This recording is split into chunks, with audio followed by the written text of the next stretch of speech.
that the Center for Disease Control was the one that said you should use DDT in your homes. Used right, it is absolutely harmless to humans and animals.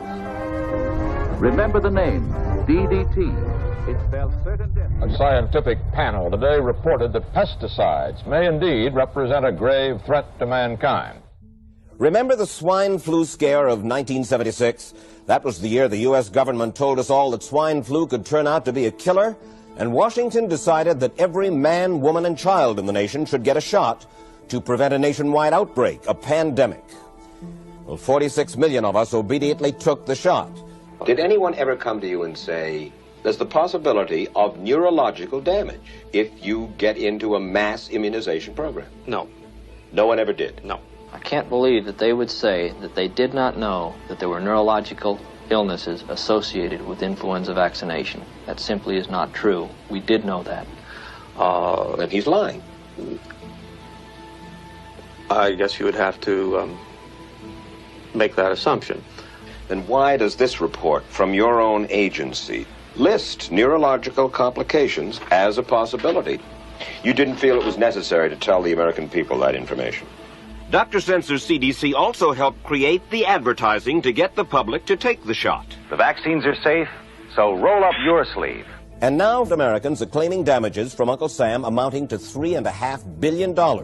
By far the greatest number of the claims, 2/3 of them, are for neurological damage or even death. There are serious concerns tonight about how well the CDC controls dangerous germs at its own labs after yet another safety lapse. For the third time in a month, the CDC acknowledged deadly pathogens were handled incorrectly in government labs. That CDC is the CDC that allegedly is looking out for your public health. When we start with the assumption that the official dogma has to be the objective standard, then what fact checkers look for is a piece of published media that confirms the statement made by that particular organization.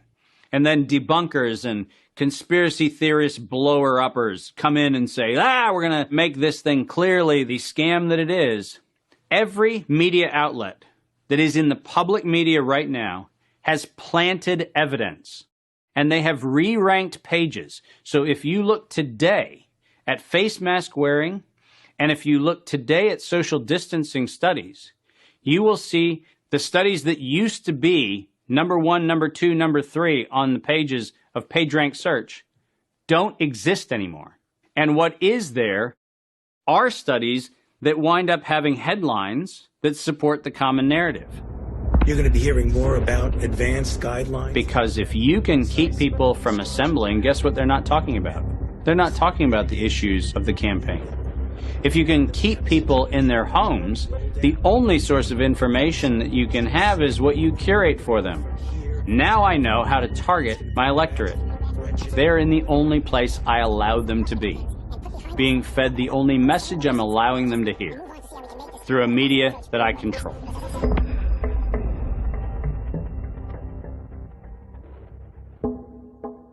If you see something, say something.